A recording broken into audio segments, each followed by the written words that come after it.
اقلیت محسوس نہیں کرتے، لیکن یہ دیکھنے میں آیا ہے کہ پیروان تشیع اگرچہ اجتماعی طور پر آزاداری کے میدان میں، آزاداری محرم و سفر کے ایام میں اجتماعی طور پر اپنا طاقت کا بھرپور اظہار کرتے ہیں، لیکن انفرادی طور پر اپنے محلوں میں، اپنے آفیسز میں، اپنے دوستوں میں اپنے مکتب کو یا تو چھپاتے ہیں یا بالکل اظہار نہیں کرتے۔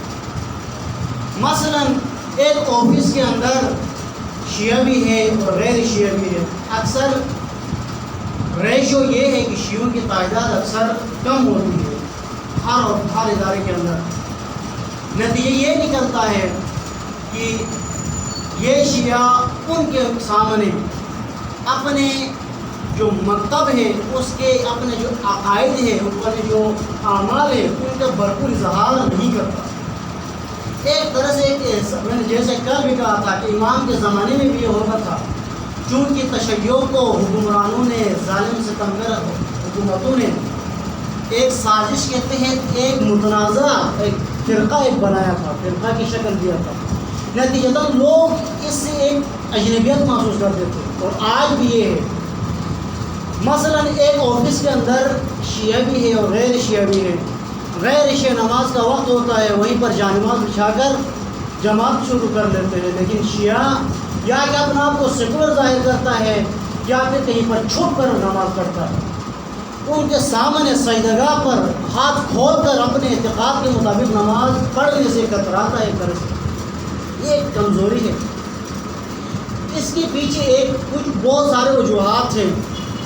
ایک یہ ہے کہ اکثر ہم قلیل ہیں، ہر ادارے میں نے پہلے بھی کہا کہ ہم اکثر اداروں کے اندر کم ہیں، نتیجتاً اقلیت کی وجہ سے اکثریت سے ہم مغلوب ہو جاتے ہیں، اکثریت کا روب ایک طرح سے بیٹھ جاتا ہے اور اپنے مکتب کا صحیح اظہار نہیں کرتے۔ لیکن یاد رکھیں، اکثریت کی کوئی فضیلت نہیں ہے۔ ریت توجہ کرے، اگر اس تشبیہ کو اگر آپ سمجھیں، سونا ریت کے مقابلے میں، ریت کے اندر ہی سونا ملتا ہے، لیکن ریت کثرت کے ساتھ موجود ہوتی ہے، اس کی کوانٹٹی بہت زیادہ ہوتی ہے، لیکن سونا کا مقدار بہت کم ہوتا ہے۔ کوئلے کے کان، آپ کو پتہ ہے، ہیرا ڈائمنڈ کوئلے کے کان کے اندر ملتا ہے، کوئلے کے کان میں ہیرا ملتا ہے۔ یہ کوئلہ سیاہ، یہ جو ہیرا ہے یہ سیاہ کوئلہ کی کثرت کے اندر موجود ہوتا ہے، لہذا سونے کو ریت کی کثرت سے متاثر نہیں ہونا چاہیے اور ہیرا کو سیاہ کوئلہ کی کثرت سے متاثر نہیں ہونا چاہیے۔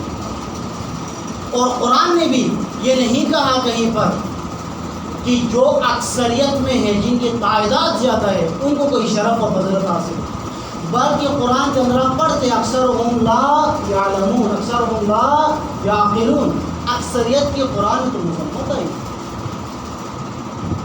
اللہ تعالیٰ نے نجات و کامیابی کا وعدہ اکثریت سے نہیں کی ہے، اقلیت سے کی ہے، لیکن وہ اقلیت جو اپنے مکتب پر مضبوط ایمان رکھتے، ایسی اقلیت جو اپنے عقیدوں پر، اپنے مکتب پر مضبوط ایمان رکھتی ہو۔ سورہ بقرہ کے آخر میں پڑھتے ہو، کم من فیۃ قلیلۃ غلبت فیۃ کثیرۃ بإذن اللہ، ایک قانون اللہ نے بیان کیا کہ ہم قلیل گروہ کو کثیر گروہ پر ہم غلبہ دیتے ہیں، لیکن کون سا قلیل طبقہ؟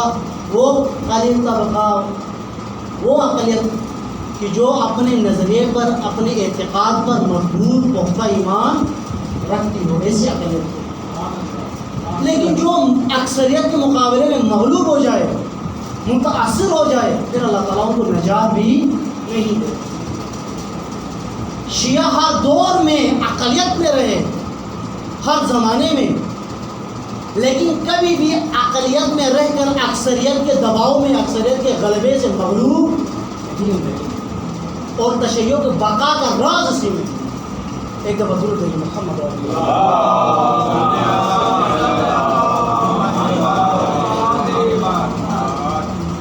لہٰذا لہٰذا یہ موضوع گفتگو آپ کے خدمت میں بیان کر رہا ہوں. میرے اور آپ کے چھٹے سرکار امام صادق علیہ الصلوۃ والسلام فرماتے ہیں کہ جو بھی شیعہ ہونے کا دعویٰ کرے اس کے پاس دلیل ہونی چاہیے. کیونکہ شیعہ کے بارے میں کافی بیان کیا. شیعہ کسے کہتے ہیں؟ شیعہ کی صفات آج مزید بیان کروں گا. مولا فرماتے کہ جو بھی محب اور شیعہ میں فرق ہے. شیعہ ایک سب سے آخری مقام ہے, آخری سٹیج. مولا فرماتے جو بھی شیعہ ہونے کا دعویٰ کرتا ہے اس کے پاس دلیل ہونی چاہیے, اس کے پاس ثبوت ہونی چاہیے. پہلے بھی کہا تھا پہلی مجلس میں جو حاضر تھے کہ جب آپ دنیوی قانون بھی ہے, جب آپ کہیں پر کیس کرتے ہو, کوئی دعویٰ کرتے ہو, تو آپ کو ثابت کرنا ہوتا ہے, آپ کو دلیل پیش کرنی پڑتی ہے, ثبوت فراہم کرنے ہوتے ہیں. عدالت کے اندر آپ جب کوئی دعویٰ آپ دائر کرتے ہو, مولا فرماتے جو بھی شیعہ ہونے کا دعویٰ کرے اس کے پاس دلیل ہونی چاہیے. اپنے شیعہ ہونے کے دعوے کو دلیل سے ثابت کرے. اور وہ دلیل کیا ہے؟ مولا فرماتے ہیں یکون لہو ظاہر یصدق باطن. اس کے پاس ایک اس کا ظاہر ایسا ہونا چاہیے, جو دعویٰ کرتا ہے کہ میں شیعہ ہوں, اس کا ظاہر ایسا ہونا چاہیے کہ اس کا ظاہر اس کی باطن کی تصدیق کرے. اور جو ہے بات سمجھ آ گئی؟ ظاہر باطن کی تصدیق کرے. ظاہر اور باطن میں اختلاف نہ ہو, کوئی تغیر نہ ہو, کوئی منافقت نہ ہو. منافق اسی کو کہتے ہیں جس کا ظاہر کچھ اور ہو, باطن کچھ اور ہو. سوسائٹی کے اندر اس کا بڑا احترام ہو, بڑا مومن بنا ہوا ہے, بڑا زوار, بڑا حاجی, لیکن نہیں جانتے کہ اندر سے یہ کتنا, وہ خود جانتا ہے, اللہ جانتا ہے. مولا فرماتے ہیں کہ شیعہ اس کو نہیں کہتے جو ظاہر کچھ اور بنائے باطن کچھ اور بنائے. شیعہ وہ ہوتا ہے جس کا ظاہر اور باطن ایک صفت مولا نے یہ بتائی. ایک اور مقام پر مولا نے فرمایا کہ یہ جو شیعہ ہے اپنے امام کا مظہر ہوتا ہے. شیعہ اپنے امام کا مظہر ہوتا ہے. مولا نے فرمایا دیکھیے ایک حدیث خوبصورت, اس حدیث پر آپ ہمیں توجہ کا طالب ہے اور اس کو یاد رکھیں ذہن. مولا فرماتے اے معاشر شیعہ, اے ہمارے شیعوں, لوگوں نے اللہ کو نہیں دیکھا, لوگوں نے اللہ کو نہیں دیکھا, لوگوں نے اللہ کی معرفت ہم اہل بیت کو دیکھ کر حاصل کی. ہم صفات الہیہ کے مظہر ہے. کل بھی کہا تھا اسوہ حسنہ اسی کو کہتے ہیں جو صفات الہیہ کا مظہر ہو. مولا فرماتے ہیں لوگوں نے ہمیں دیکھ کر اللہ کی معرفت حاصل کی. اے شیعو, ایک ایسا زمانہ آئے گا کہ ہم دنیا سے چلے جائیں گے اور لوگ ہماری معرفت آپ کو دیکھ کر حاصل کریں گے.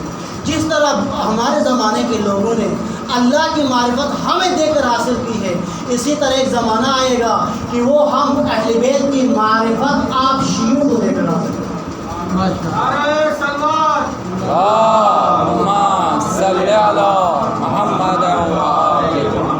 یاد رکھنا جب وہ زمانہ آئے گا تو اس زمانے میں آپ نے کیا کرنا ہے؟ اے معاشر شیعہ کونوا لنا زینا ولا تکونوا لنا شینا. اس جو جب زمانہ آئے گا اس وقت ہمارے لیے باعث عزت بنو, ہمارے لیے باعث ننگ و عار. لوگ دیکھ کر یہ کہے کہ یہ واقعاً امام صادق علیہ السلام کا ہوتا ہے. آپ کے کردار سے, آپ کے افعال سے لوگ کہیں کہ یہ واقعاً امام صادق کا ہوتا ہے. آپ ہمارے ترجمان بنو, ہمارے لیے باعث عزت بنو, باعث نام و عار. آج توجہ کریں ہماری موجودہ حالت کیا ہے. ہماری شیعہ مولا فرماتے کہ ہمارے لیے ہمارے مظہر ہوا. جس طرح میں عام مثال دیتا ہوں, یہ ہماری سوسائٹی کے اندر سارے دیندار ہیں, یہ آپ نے مشاہدہ کیا ہوگا. کچھ سوسائٹی کے اندر کچھ خاندان, کچھ کیا کہتے ہیں باشرف خاندان ہوتے ہیں. اگر ایک خاندانی ایک جوان ہے یعنی ایک اچھے خاندان کا ایک فرد ہے, اس سے اگر کوئی غلطی صادر ہو جائے, کوئی برائی کرے, تو لوگ کیا کہتے ہیں, آپ سے اس کام کا ہمیں توقع نہیں تھا, آپ کے باپ دادا تو اسے نہیں تھا, آپ سے ہمیں یہ توقع نہیں. اور اسی طرح جب کوئی اچھا کام کرے, کوئی شاگرد اچھا کام کرے تو اس کے استاد کی تعریف ہوتی ہے. جب کوئی جوان اچھا کام کرے تو اس کے والدین کی تعریف ہوتی ہے کہ کیا تربیت کی ہے والدین کے بچے. یہ قانون آپ نے سوسائٹی میں مشاہدہ کیا. اسی طرح جب ایک شیعہ کوئی اچھا کام کرتا ہے تو مخالفین اس کے ذریعے سے ان کے اماموں کی تعریف و تمجید کرتے ہیں. لیکن جب ایک شیعہ کو برا کام کرتے دیکھتے ہیں تو وہ پھر چونکہ وہ ہمارے اہل بیت کو پڑھتے نہیں ہیں, ان کے پاس کون سی کتابیں ہیں ائمہ اہل بیت کے بارے میں, وہ ائمہ اہل بیت کی معرفت ہمیں دیکھ کر آ چکے ہیں. لہٰذا مولا نے فرمایا کونوا لنا زینا ولا تکونوا لنا شیئا. آج شیعہ کیا کر رہا ہے, مولا فرماتا ہے ہمارے باعث عزت بن. آج شیعوں کی جو حالت ہے آپ سب کے سامنے ہے. دین کے نام پر, دین کے نام پر کیا کیا حرکتیں انجام دے رہے ہیں. اسی محرم میں محبت اہل بیت کے نام پر, عزاداری کے نام پر ایسی حرکات انجام دی گئی ہے, ایسی احمقانہ رسومات ایجاد کی گئی ہے, بدعتیں ایجاد کی ہے عزاداری کے نام پر. کہیں پر عزاداری کے نام پر مٹکے توڑے جا رہے ہیں سر پہ مار کر. عزاداری بدعتوں کا نام نہیں ہے. جو دشمن ہمیں جو بدنام کر رہا ہے عزاداری بدعت ہے. اگر ہم واقعی حقیقی عزاداری کو ان کو دکھائے دشمن کو, وہ کبھی بھی جرات نہیں کرے. ظاہر ہے جب ہم مٹکوں کو سر پر توڑ کر عزاداری کریں اور جو آج کل ایجاد کی ہے نئی نئی رسومیں, دشمن دیکھ کر کہے گا بدعت ہے اور بدنامی تو ہوگی. افسوسناک صورتحال ہے. ایسے میں شیعہ کا فریضہ کیا تھا جو بابصیرت, ایسے زمانے کے اندر شیعہ کو بابصیرت ہونا چاہیے, اور شیعہ کہتے ہی اسے جو بابصیرت ہو. خود امام صادق علیہ السلام سے ہی روایت ہے, مولا فرماتے ہیں کہ ہمارا شیعہ وہ ہے جس کے 4 آنکھیں ہوں. ایک حدیث ہے, تعجب ہو گیا, تعجب کیا آپ نے.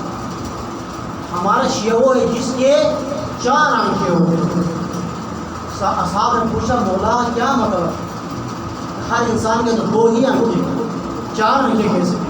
مولا نے فرمایا ہمارے شیعوں کی 4 آنکھیں ہوتی, 2 اس کے سر میں اور 2 اس کے قلب میں.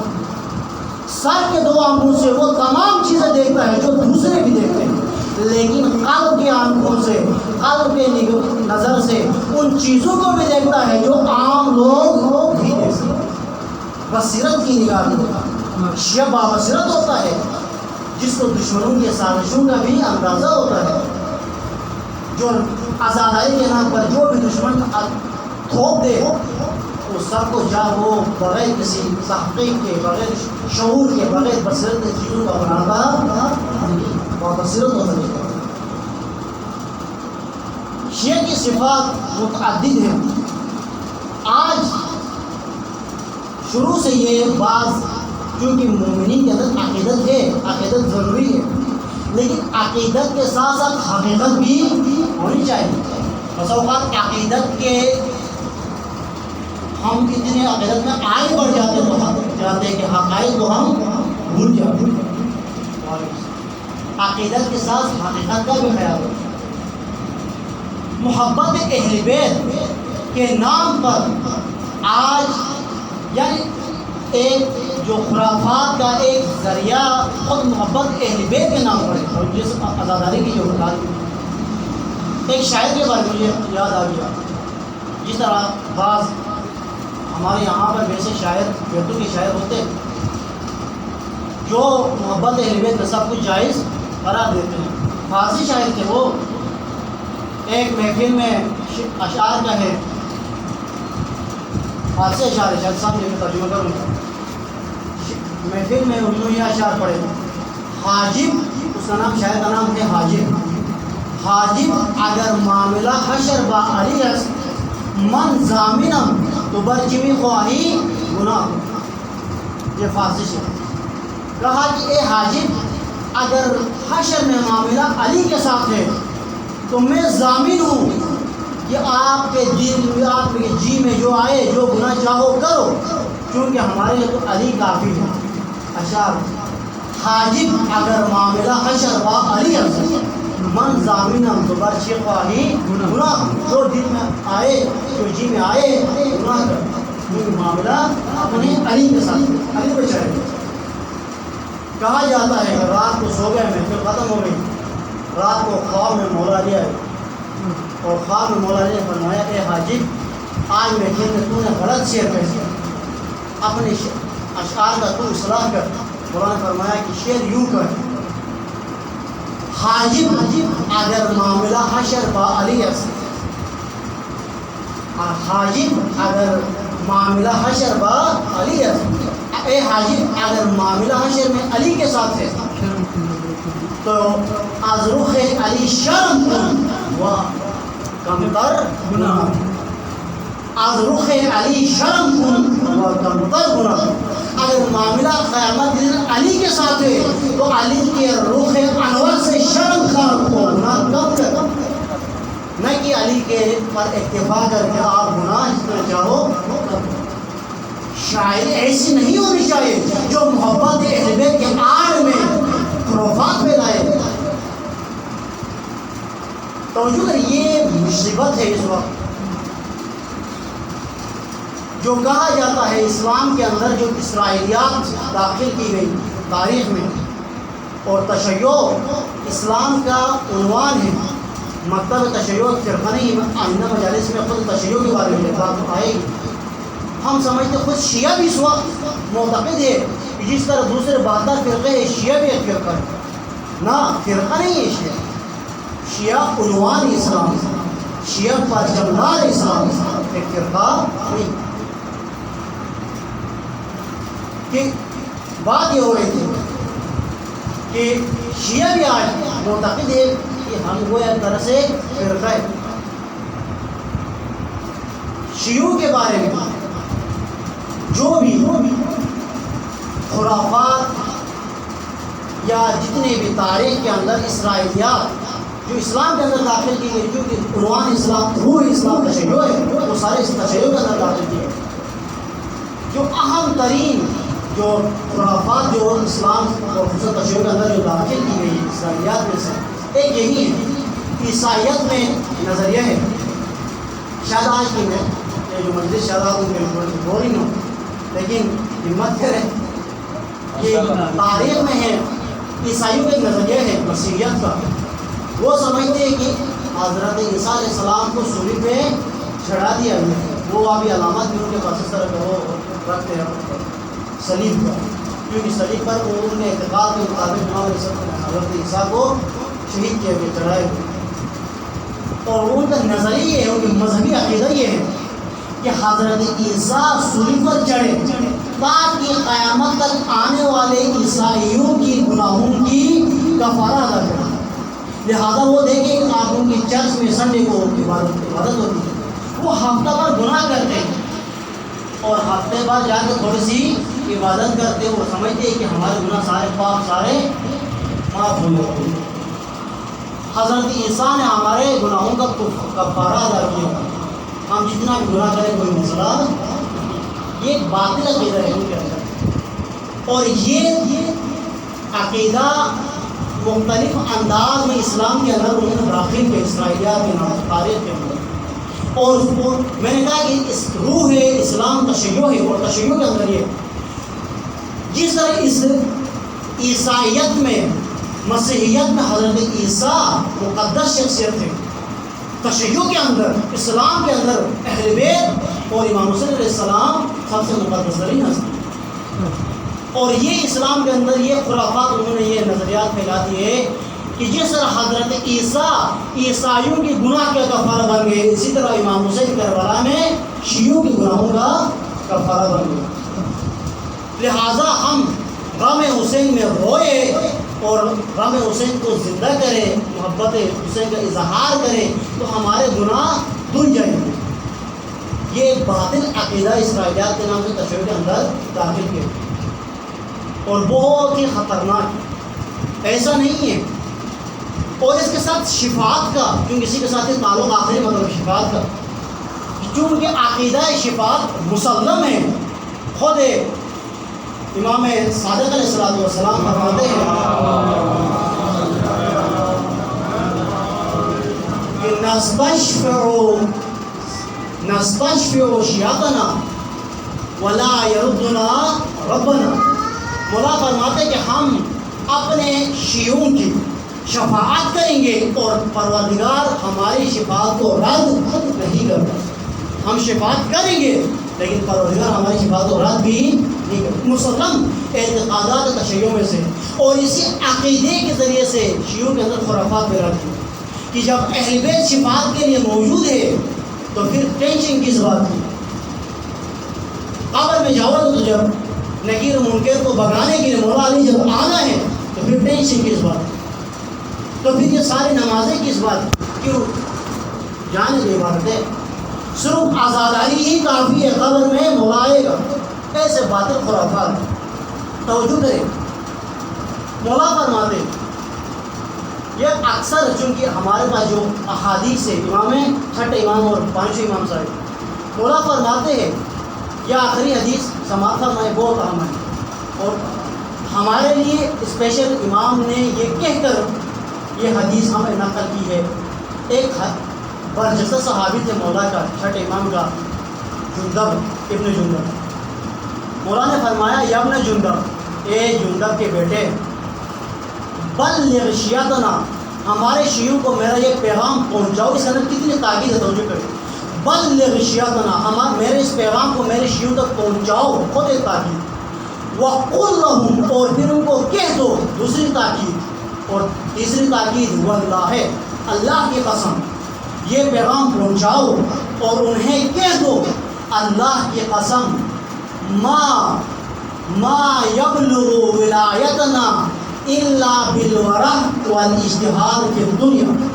اے ابن جندب، اے جندب کے بیٹے، ہمارے شیعوں تک میرا یہ پیغام پہنچا اور انہیں بتا دو کہ کوئی بھی شخص ہماری ولایت تک پہنچ ہی نہیں سکتا جب تک وہ تقویٰ حاصل نہ کرے اور وہ دنیا کے اندر جستجو و کوشش نہ کرے۔ محبت اہل بیت کوئی ایسی سستی چیز نہیں ہے جو بیٹھے بیٹھے کسی کو مل جائے۔ مولا فرماتے اجتہاد کرو، کوشش کرنے سے۔ محبت اہل بیت اتنی سستی چیز نہیں، کوشش سے ملے۔ اور ولایت اہل بیت، رسول اللہ نے فرمایا کہ ولایت علی بن ابی طالب حصنی، ولایت علی بن ابی طالب مضبوط حصار ہے، مضبوط قلعہ ہے۔ اور مولا فرماتے ہیں چھٹے امام کہ اس مضبوط قلعے کے اندر وہی داخل ہوتا ہے جو باتقوا ہو اور جو دنیا کے اندر جستجو و کوشش کرتا ہے۔ یہ دین ہے محمدی ہے، یہ دین ائمہ ہے۔ اور شفاعت کی جہاں تک بات ہے، آخری مطلب شفاعت ایک مسلم عقیدہ ہے۔ ان عقائد کو جس طرح توحید عقیدے کو آج نصیریوں نے عقیدے کو مسخ کر رکھ دیا ہے، اسی طرح شفاعت کا جو عقیدہ ہے مسلم عقیدہ ہے، اس کو بھی مسخ کر دیا۔ شفاعت کیا، توجہ کرے، عام جو شفاعت کا نظریہ ہے، اور میں مختصر بیان کر چکا ہوں۔ شفاعت یعنی ہم قبر میں جائیں گے، جو بھی شیعہ ہو قبر میں جائیں گے، مولا آئیں گے، قبر میں حاضر ہوں گے، اور پہلے اسٹیپ میں ہی نکیر و منکر سے ہمیں بچائیں گے، اس کے بعد مراحل برزخ میں بچائیں گے، اس کے بعد روز قیامت ہمیں جنت لے جائیں گے، بچائیں گے۔ توجہ کریں، میں ایک مثال سے سمجھاتا ہوں، اور میں خود شفاعت، لفظ شفاعت کو وضاحت کر کے سمجھاتا ہوں مختصر۔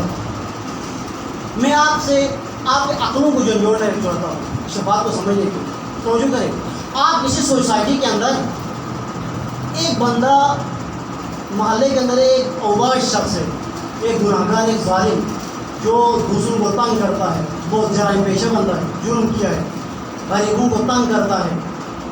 توجہ کریں، اب اس کے تعلقات ہیں کسی ایس ایچ او کے ساتھ، مثال غور سے بعد میں کوئی پھر شبہ نہ ہو، اگر سمجھنا ہے تو بعد میں پوچھ بھی سکتے۔ اس مجرم کا تعلق ہو کسی ایس ایچ او کے ساتھ اور آپ غریب لوگ محلے کے لوگ اس کی شکایت کر کے FIR کر کے اس کو تھانہ لے جاتے ہیں، لیکن وہ چونکہ ایس ایچ او کے ساتھ تعلقات ہے، ساز باز ہے، وہ اس کو چھوڑ دیتا ہے، رہا کر دیتا ہے اور وہ مجرم دوبارہ محلے کے اندر دوبارہ دندناتے پھرتا ہے۔ توجہ کریں، اس وقت ایس ایچ او کے بارے میں آپ کا کیا عقیدہ ہے؟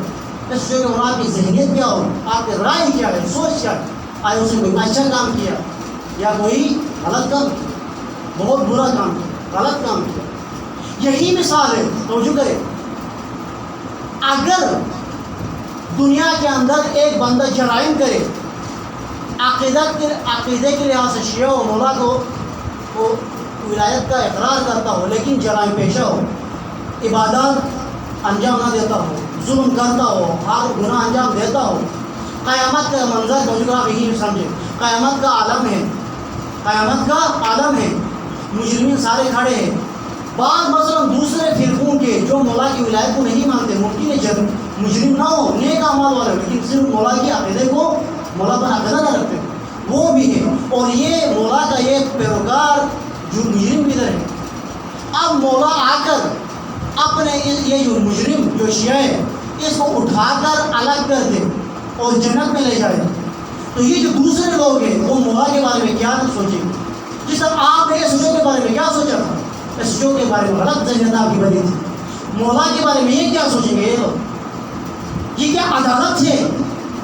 عدالت نہیں ہے، امام عادل ہوتا ہے، امام ظالم، یہ ظلم ہے، عین ظلم ہے، مجرم کو چھڑانا عین ظلم ہے، عقل مانتی ہے، شریعت بھی کہتی ہے مجرم کو چھڑانا ظلم ہے۔ ہم ایک طرح سے شفاعت کے اس طرح سے بیان کرتے کہ اپنا ائمہ کی توہین کرتے، اگر اس کو اندر کھولے تو ایک طرح سے ہم اپنا ائمہ کی توہین کرتے کہ ہم مجرم کو، امام علیہ السلام آج قیامت کے دن مجرم کو چھڑائیں گے، آج آپ کا امام ایسا ہے جو مجرموں کو چھڑاتا ہے، آپ امام تو عادل ہے۔ شفاعت کا یہ معنی، شفاعت کا معنی سنیں، شفاعت قیامت میں ہے، لیکن فقط قیامت کے ساتھ نہیں ہے، شفاعت کے دو حصے، ایک دنیا میں ایک قیامت میں۔ شفاعت عربی زبان میں مختصر، عربی زبان میں شفاعت شف سے بنا ہے۔ شف کسے کہتے ہیں؟ نماز شف، نماز شف پڑھتے ہیں، خدا نے توفیق دی انشاءاللہ پڑھے نماز شف، 11 رکعت نماز، پہلے 8 رکعت 2 رکعت کے پڑھتے ہیں، اس کو نماز شف کہتے ہیں، شف کہتے ہیں، اور 2 رکعت نماز پڑھتے ہیں اس کو شف کہتے ہیں، اور آخر میں 1 رکعت پڑھتے ہیں اس کو وتر ہے۔ اردو میں بھی ہے جفت اور پاک، اہل زبان ہے آپ سب، جفت اور پاک، عربی زبان میں اس کو کہتے ہیں وتر اور شف، شف جوڑا کو کہتے ہیں، جفت کو کہتے ہیں، شف یعنی جوڑا، شفاعت اسی سے بنا، اسی کا معنی یہی ہے، شفاعت یعنی توجہ کریں، شفاعت ائمہ اہل بیت شفاعت کریں گے، کن کی؟ نہ مجرموں کی، ان کی شفاعت کریں گے جنہوں نے دنیا کے اندر مرنے سے پہلے، جنہوں نے اہل بیت کو اپنا شفیع بنایا۔ قیامت میں اہل بیت شفاعت انہی کی کریں گے جنہوں نے دنیا میں اہل بیت کو شفیع بنایا۔ شفیع یعنی ساتھی، عربی زبان میں شفیع کہتے ہیں ساتھی کو، جس نے دنیا میں اپنے پوری عمر میں کل جو بتایا تھا اسوہ بنایا ہو، جس نے اپنا ہر عمل میں اہل بیت کو اپنا ساتھی بنایا ہو، اہل بیت کی پیروی کی ہو، جس نے مولا علی کی پیروی کی ہو، جس نے ہر عمل میں مولا علی کو مد نظر رکھا ہے، قیامت کے دن مولا علی کو اس کو اپنے ساتھ مد نظر رکھی۔ وہ ایک شخص ہے جس نے دنیا میں مولا کے پیروی کی ہے، لیکن کچھ غلطیاں ہوگی، انسان انسان سے غلطیاں کرتا ہے، معصوم تو نہیں ہے، کوتاہیاں ہوں گی، وہ جو معمولی جو کوتاہیاں ہیں مولا کیا کریں گے؟ درگزر کریں گے۔ لیکن ایک شخص جس کا دنیا میں مولا کے ساتھ کوئی تعلق نہیں رہا، پھر قیامت کے دن مولا کا دوسرے سے کوئی تعلق، مولا قبر میں آئیں گے، وہ آیت مسلم ہے، قبر میں ہر مومن کے سرانے پر قبر میں پہلی رات حاضر ہوں گے، اور یہ بھی روایات میں ہے کہ جو صحیح عقیدہ والے شیعہ ہوگا، جو واقعی شیعہ، اس کے جو مراحل برزخ قبر ہے نکیر ہونے کا، اس میں بھی مولاؤں کی مدد کریں گے۔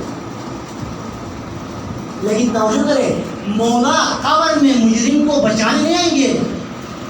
مولا کس لیے ہے؟ دنیا کے اندر مولا انسانوں کے اسے جرم چھڑانے آئے ہیں تاکہ قبر کے اندر اس کے لیے سوال جواب کوئی مسئلہ ہی نہ بنے۔ نہ کہ وہ مجرم کو آگے اس رکاوٹ کے اندر اسے مجرم کو بچا کے لے جائے. نہ مولا اپنے شیعوں کو دنیا کے اندر ایسے تیار کرتا ہے کہ قیامت کے دن یا پھر قبر کے اندر نہ کہ روکے تو کوئی مسئلہ ہی نہیں بچا کے لے جاتا ہے.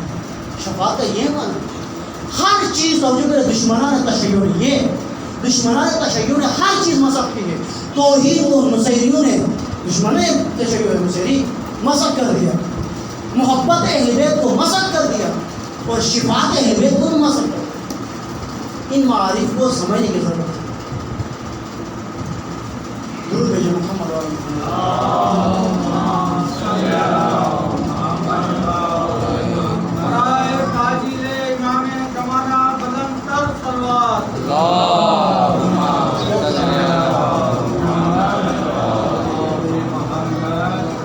مولا فرماتے ہیں اے معاشر شیعہ کونوا لنا زینا ولا تکونوا لنا شفیعا.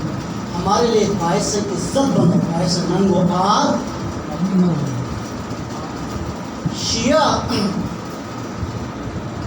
دعویٰ کرنا جس پر مولانا فرمایا کہ جو بھی دعویٰ کرے شیعوں نے ثابت کرے دلیل سے. دعوے کرنا آسان ہے. تاریخ اٹھا کے دیکھیں. کوفی ایک عبرت کے طور پر قیامت تک ایک علامت بن چکے ہیں. کوفی ان کی مشکل یہی تھی کہ وہ شیعہ ہونے کا دعویٰ تو رکھتے تھے لیکن شیعہ ہونا ثابت نہیں کر سکتے. محبت کے جوش میں آ کر 18,000 خطوط لکھ دیے لیکن کربلا میں حاضر قلم کے نوک سے خطوط تو لکھ دیے لیکن تلوار سے نصرت نہیں کر سکتے. یہی کوفی جو الاجل کر کے آل رسول کو کوفہ بلایا میزبانی کی لیکن کربلا نہیں پہنچ سکی. آل رسول کی کوفہ کے اندر بہت سا مختلف قسم کے لوگ تھے. سارے تو ایسے نہیں تھے. کوفہ سے بہت سارے کربلا پہنچے جن میں مظاہر مسلم سجا اور ان کی جو ہے عیال تھے.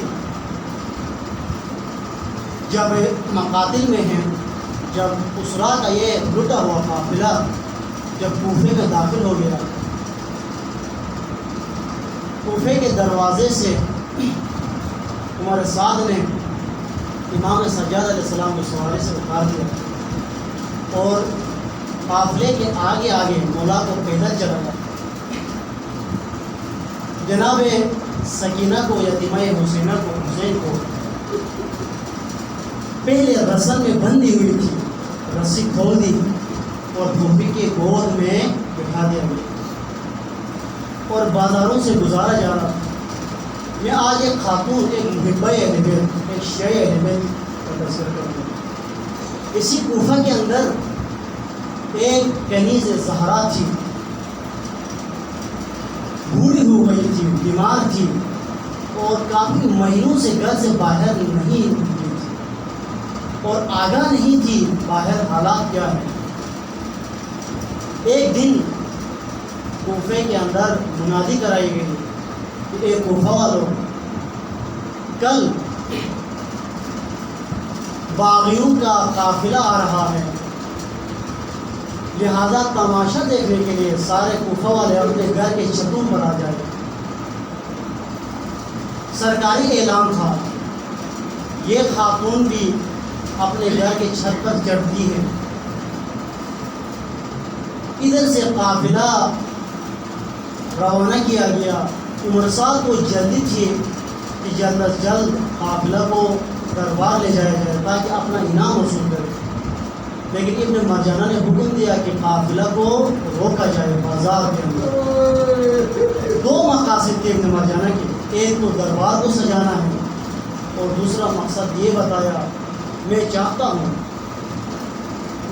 ہوں کہ کوفے کے تمام مرد علی کے بیٹیوں کا تماشا دیکھیں. لہذا ان کو تپتی دھوپ میں کوفے کے بازار میں روکا جائے. بہت دیر تک روکا گیا.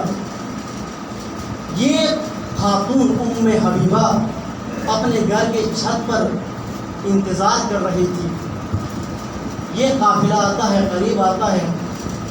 ایک سواری پر ایک ضعیفہ چہرے کو بالوں سے چھپائے ہوئے ایک سواری پر آتی ہے، جو کہ اونٹ کی سواری ہے. چھت کے بالکل قریب ہوئی اور ان کی گود میں ایک معصوم چھوٹی سی بچی ہے. ام حبیبہ کہتی ہے مجھے ترس آ گیا.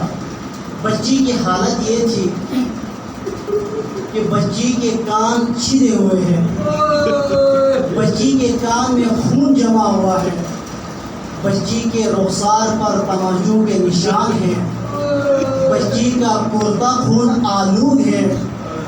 میں یہ منظر دیکھ ہی رہی تھی کہ یہ بچی بول پڑی، کہنے لگی پھوپھی جان آیا ہمیں یہاں پر بھی پانی نہیں ملے گا، مجھے بہت پیاس لگی ہے.